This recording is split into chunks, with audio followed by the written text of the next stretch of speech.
À l'époque du prophète, vivait à Médine un jeune garçon juif nommé Ibn Sayyad, également connu sous le nom de Safi, qui approchait de la puberté. Il était réputé pour son comportement étrange. Il lui arrivait de parler comme un prophète et de prédire des événements futurs, ce qui amena beaucoup à croire qu'il était l'Antéchrist, Al-Masih ad-Dajjal, contre lequel le prophète, que la paix et les bénédictions soient sur lui, avait mis en garde. Un jour, le messager de Dieu, que la paix et les bénédictions soient sur lui, se rendit avec un groupe de compagnons, parmi lesquels Umar ibn al-Khattab, qu'Allah l'agrée. À l'endroit où Ibn Sayyad jouait avec d'autres garçons près de la forteresse de Banu Magala, l'une des forteresses de Médine.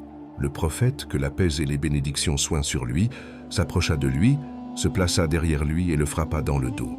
Le prophète, que la paix et les bénédictions soient sur lui demanda « Atteins-tu que je suis le messager de Dieu ?» Ibn Sayyad le regarda et répondit « J'atteste que tu es le messager des illettrés. » Ibn Sayyad demanda alors au prophète « Que la paix et les bénédictions soient sur lui. Atteins-tu que je suis le messager de Dieu ?»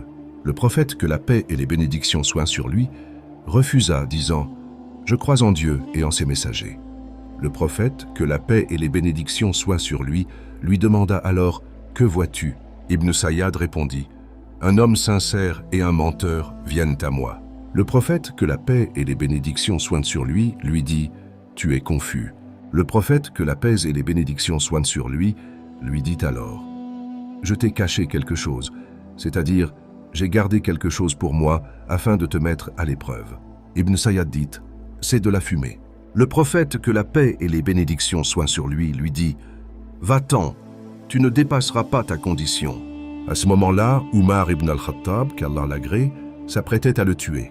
Il dit alors « Ô messager de Dieu, permets-moi de le frapper à la gorge. » Le prophète, que la paix et les bénédictions soient sur lui dit « S'il est véritablement l'Antéchrist, tu ne pourras pas le vaincre. Et s'il ne l'est pas, le tuer ne sert à rien. » Une autre fois, le prophète, que la paix et les bénédictions soient sur lui, se rendit avec Ubay ibn Ka'b al-Ansari dans une palmeraie où Ibn Sayyad avait une couverture.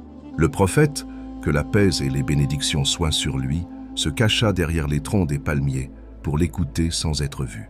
Ibn Sayyad était allongé sur sa couverture et murmurait des paroles inintelligibles.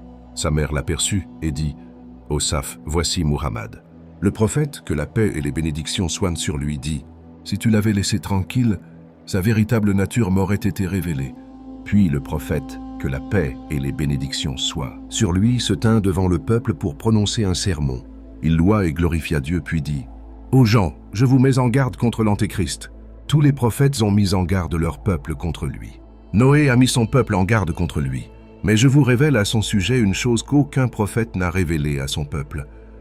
Sachez qu'il est borgne, et que Dieu, béni et exalté soit-il, n'est pas borgne. » Quant à Ibn Sayyad, il vécut après le prophète, que la paix et les bénédictions soient sur lui, et, selon un récit, se convertit à l'islam.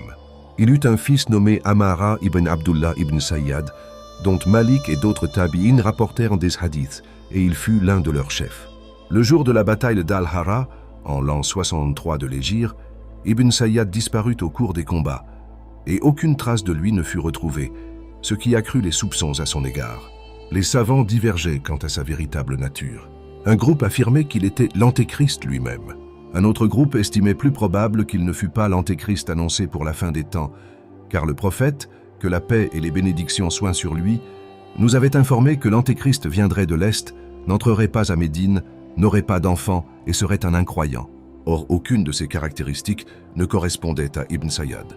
Al-Hafiz ibn Kathir, dans son ouvrage Al-Bidaya wal-Nihaya, le commencement et la fin, estimait plus probable qu'Ibn Sayyad ne fût pas l'Antéchrist. Et Dieu est le plus savant quant à la vérité à ce sujet.